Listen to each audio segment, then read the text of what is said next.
অর্থাৎ ভারতবাসীরা 1947 সালের 15ই আগস্ট স্বাধীনতা লাভ করেছে। এই 200 বছর ধরে ইংরেজরা শুধু শাসনই করেনি, শোষণ করেছে, নিপীড়ন করেছে, আর করেছে অকথ্য অত্যাচার।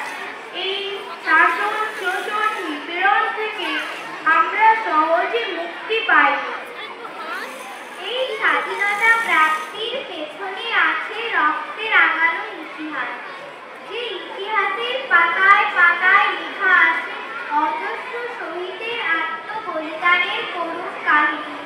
কত শিশুর অকালে পিতৃ বিয়োগের কথা, কত স্বামীহারা স্ত্রীর নীরব অশ্রুজল, আর আছে সন্তান হারা মাতা পিতার বুক ফাটা আর্তনাদ। তাই আজ কেবল প্রভাত ফেরি নয়, শহীদ বেদিতে মাল্যদান নয়, জাতীয় পতাকার উত্তোলন নয়, আর শপথ গ্রহণের দিন।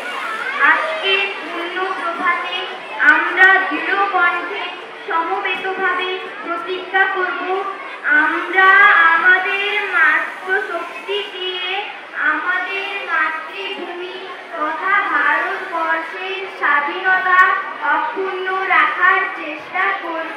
নমস্কার।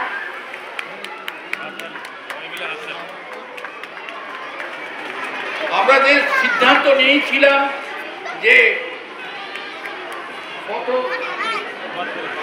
পথ পরিক্রমা আমরা করব না, কিন্তু এখন মনে হচ্ছে ওয়েদার দেখে যে ছোট্ট রাস্তায় আমরা একটুখানি আমরা বেরিয়ে ঘুরে আসবো, সেই ডিরেকশন আমরা দিয়ে দেবো একটু পরে। এখন